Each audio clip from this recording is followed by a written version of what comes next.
भारत के पड़ोसी देश नेपाल के लिए एक बुरी खबर आई है।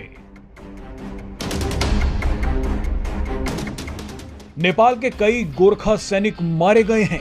ये सभी गोरखा सैनिक भारतीय सेना की जगह रूस की सेना में भर्ती होने चले गए थे, लेकिन इन्हें मौत निगल गई है।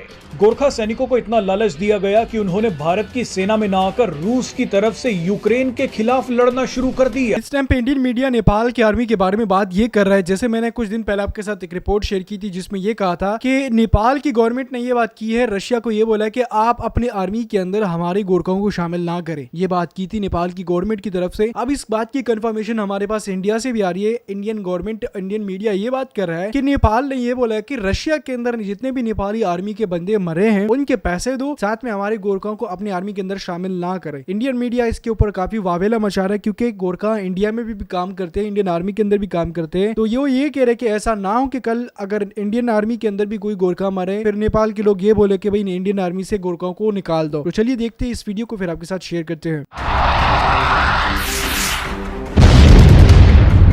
भारत के पड़ोसी देश नेपाल के लिए एक बुरी खबर आई है।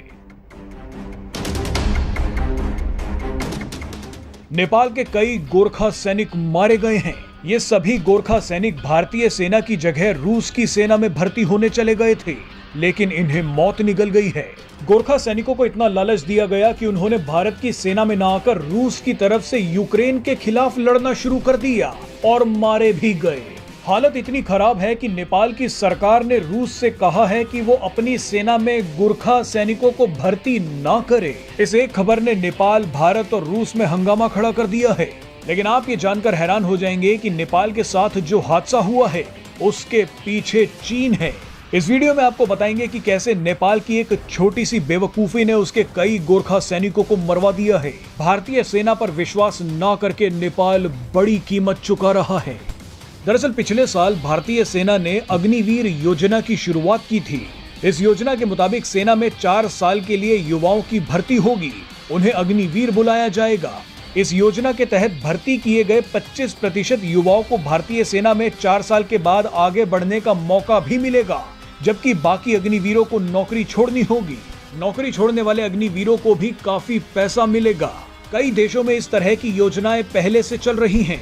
इजराइल, दक्षिण कोरिया, स्विट्जरलैंड, ब्राजील, जॉर्जिया और स्वीडन समेत कई देश अग्निवीर जैसी योजना चला रहे हैं। लेकिन भारत में जब ये योजना शुरू हुई तो चीन ने एक बड़ा षड्यंत्र रचना शुरू कर दिया। चीन ने इस योजना का इस्तेमाल भारत और नेपाल के बीच दरार पैदा करने के लिए किया। दशकों से भारतीय सेना में शामिल हो रहे नेपाल के गोरखा सैनिकों को भड़काया गया। भारतीय सेना में नौकरी, पेंशन, वेतन और दूसरे मुआवजों से जुड़ी गलत जानकारियां नेपाल के गोरखाओं को दी गई। कई एजेंट्स के लालच में आकर नेपाली गोरखा सैनिकों ने भारत की जगह रूस की तरफ जाना शुरू कर दिया। इन गोरखा सैनिकों को सपना दिखाया गया कि उन्हें रूस में ज्यादा पैसे मिलेंगे और रूस की नागरिकता भी मिल सकती है। ये सभी यूक्रेन के खिलाफ लड़ने रूस पहुंच गए, लेकिन वहां सब मारे गए।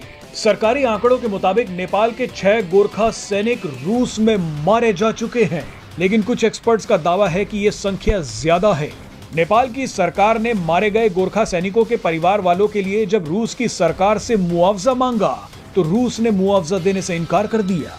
यानी गोरखा सैनिकों को रूस में सिर्फ मौत मिली और परिवार वालों को मुआवजे का पैसा तक नहीं मिला।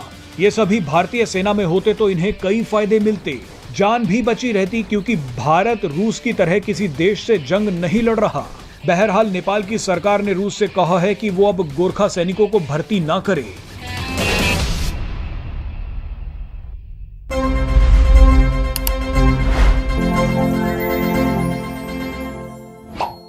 कुछ दिन पहले भी मैंने आपके साथ एक रिपोर्ट शेयर की थी जिसमें मैंने ये बताया था कि रशिया के अंदर काफी सारे गोरखाओं को मारा गया है रशिया यूक्रेन वॉर के अंदर। और ये सारे वो लोग थे जो 2021 से पहले इंडियन आर्मी के अंदर शामिल होना चाहते थे, बट इंडिया ने कुछ ऐसे रूल लागू कर दिए जिसकी वजह से फिर वो लोग नेपाल के अंदर ही रह गए और फिर वो किसी दूसरी आर्मी की तरफ जाना चाहते थे, क्योंकि इंडियन आर्मी ने ये रूल लागू कर दिया था कि 3 साल के लिए हम गोरखाओं को शामिल करेंगे, उसके बाद हम शामिल नहीं करेंगे और फिर रिटायरमेंट दे देंगे। अब यहाँ पे ये सीन बना है कि नेपाल के लोग ये चाह रहे थे कि हम चलो रशिया की आर्मी के अंदर चले जाएंगे, रशिया की आर्मी के अंदर जाके हम जो है वो कुछ ना कुछ सीख लेंगे, कुछ ना कुछ काम कर लेंगे, आर्मी के अंदर चले जाएंगे। बट वो कौन को वहां पे जो है वो मारा गया है। और नेपाल की आर्मी ने भी अब रिक्वेस्ट की है रशिया की आर्मी के साथ कि भाई आप अपने मुल्क के अंदर हमारी आर्मी को शामिल ना करें, और अगर आपको शामिल करना ही है तो किसी दूसरे लोगों को शामिल करें, हमारे मुल्क के लोगों को शामिल ना करें। और जितने लोग मारे गए हैं आपके मुल्क के अंदर यूक्रेन की जंग में, हमें उनके पैसे दे दो, हम बगैर पैसों लिए आपको नहीं छोड़ने वाले हैं।